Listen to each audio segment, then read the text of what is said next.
lot of people angry, a lot of people frustrated, a lot of people saying that they're ready for change and that they really want to get rid of Justin Trudeau.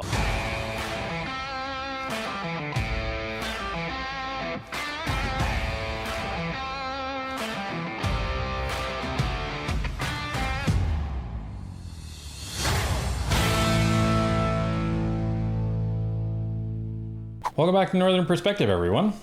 In an absolutely stunning upset, the Conservatives stole the longtime Liberal-held riding of Toronto-St. Paul from Trudeau and his Liberals. So here are the results, ladies and gentlemen. You have Conservative candidate Don Stewart winning the riding with 42.1% of the vote, at 15,555 to 14,965, which was against the Liberal candidate Leslie Church. And this was only finalized at around 4:30, 4:45 in the morning, because Elections Canada was struggling to deal with the type of ballot that they were actually counting this year.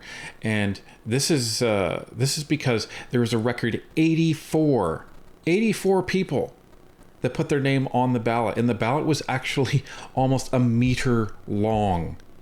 And you may ask, well, why are so many people on the ballot? Well, the issue with that is all of these people were actually, running in order to protest the first past the post system that Justin Trudeau, again, didn't live up to that promise to actually deal with, which was one of his 2015 election promises, if you recall. And like the Conservatives were they were shocked. They must be absolutely shocked and over the moon that this happened, because they did not expect to win Toronto-St. Paul. They were just hoping to make it close. And why would you say, well, why weren't they hoping to win? Because when you're looking at a riding like Toronto-St. Paul, which has been in Liberal hands for 30 years, Carolyn Bennett has had it since 1997. It's going to be, well, it's going to be like Durham, like when Jamil Giovanni won. That was a secure Conservative riding. This is a secure Liberal riding, but it's not so secure anymore. So the reason why this is something to really, really read into, Liberals will tell you otherwise, is that when you're looking at a riding like Toronto-St. Paul that is secure, then you have to ask the question, okay, so if the Conservatives can do this to Toronto-St. Paul, what will happen in a general election when there are Liberal ridings in Toronto that are not nearly as secure as Toronto-St. Paul? Well, and not just that, but if you compare the results from the last election with this by-election, and you see that this by-election was much, much closer, given more time, so say we don't have an election until this fall, or perhaps the spring, or perhaps when it's scheduled in October of 2025, well, that's additional time for people to decide that, you know what, this Liberal government really is not working for me. I'm going to vote Conservative instead.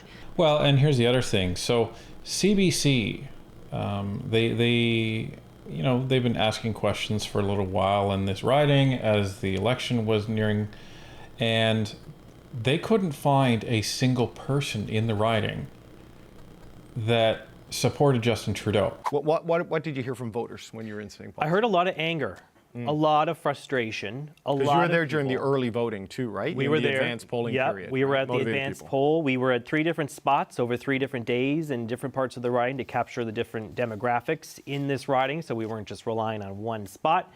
And a lot of people angry, a lot of people frustrated, a lot of people saying that they're ready for change and that they really want to get rid of Justin Trudeau. A lot of Liberal voters say they're still going to go for Leslie Church, but a lot of people saying they're done with Justin Trudeau. They want to see someone new take over. Have a listen to some of the tape that we gathered. I had a hard time making a selection this year. I'll just put it that way.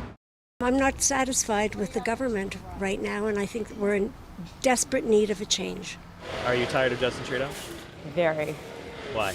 He's overspending and he's spending it in all the wrong areas. Well, I voted Liberal, mainly because I won't vote for anybody whose policy so far seems to burn the house down. I also believe in a lot of the things that the Liberal government has done. I think they're going to get devastated in the next general election if Justin remains at the helm of the party.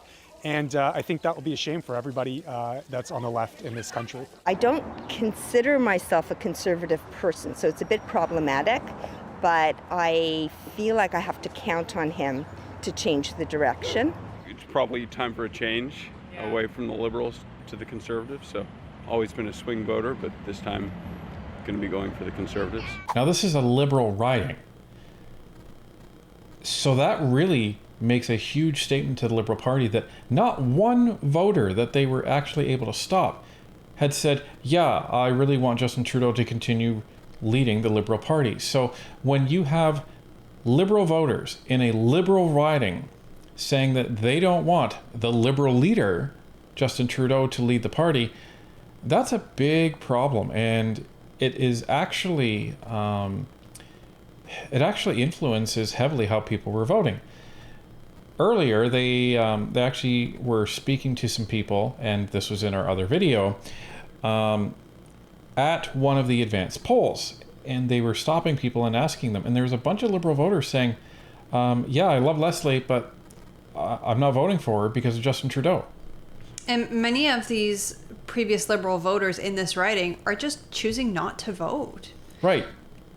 They would rather not vote than vote Conservative. And I mean, by-elections typically do have a lower voter turnout than a general election, but when you have people who may have turned out for the by-election saying, you know what, I'm not going to vote because of Justin Trudeau, that's a huge loss for the Liberal Party.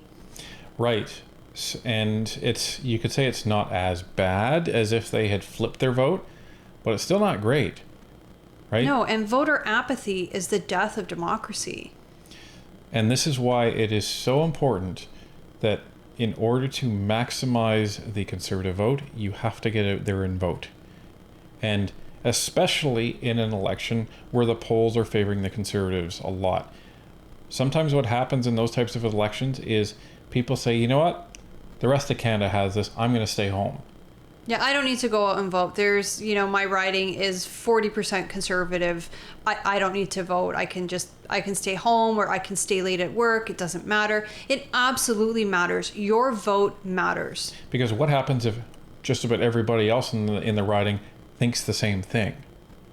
That, oh, well, the rest of them will have it because, it's definitely going to turn blue. You don't know that. So you have to make the time. And this could be a historic election. Why would you not want to participate in this election? So think about that as you're considering how to plan your day whenever this election actually comes to be. But to Don Stewart, I really have to commend him because agreeing to be a candidate in an election like this, in a by-election like this, where you're probably not going to win, that's a tough gig. And he faced that with optimism. He worked his ass off, and he really did a lot. The Liberals can say it doesn't bother them, but I guarantee you they are shaking in their boots, terrified that the Red Fortress in Toronto, the gates are crumbling down, and there's going to be a lot of blue in that city at the end of the next election.